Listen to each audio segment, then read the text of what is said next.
گردار ہے گردار ہے حسینیت زندہ باد حسینیت زندہ باد خوش بولیے محمد والے محمد صلوات اللہم صلی علی اعوذ باللہ من الشیطان الرجیم بسم اللہ الرحمن الرحیم الحمد للہ رب العالمین والصلاة والسلام على اشرف الانبیاء والمرسلین وعلى آله الطيبين الطاهرين المعصومين أما بعد فقد قال الله تبارك وتعالى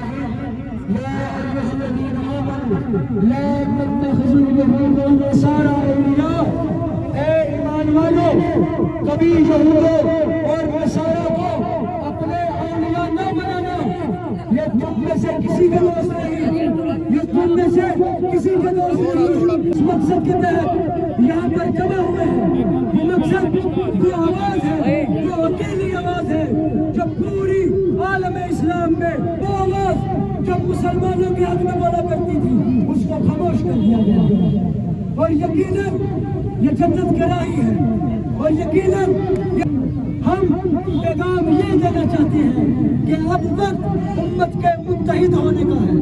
اب وقت امت کے گٹھ جوڑ کا ہے اقبال کہتے ہیں اخوت اس کو کہتے ہیں جو بے کانٹا جو قابل میں اخوت اس کو کہتے ہیں جو بے کانٹا جو قابل میں تو ہندوستان کا ہر پیرو جہاں بے تاب ہو جائے ہمیں اکٹھا سامان عالم کفر کو نہیں جا سکتا لیکن سوچو 57 ممالک اکٹھے ہو کر کتنی لکیر جا سکتا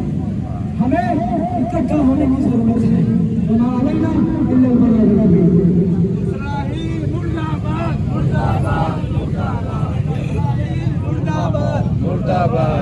اللہ بہادر سپاہی علی کا بنائی علی کا بنائی اعوذ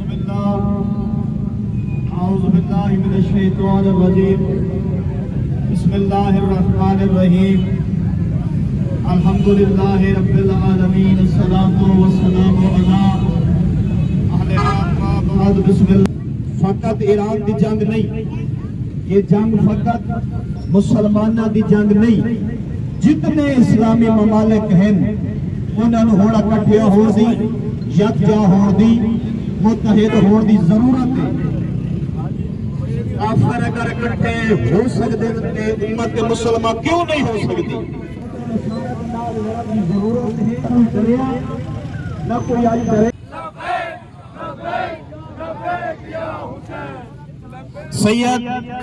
علی خامنائی زمانہ دی خوشنودی آستے آج بھی جڑا حق دے نال ہے اس دی آج بھی جیتے اس دی کل بھی جیتے اور اللہ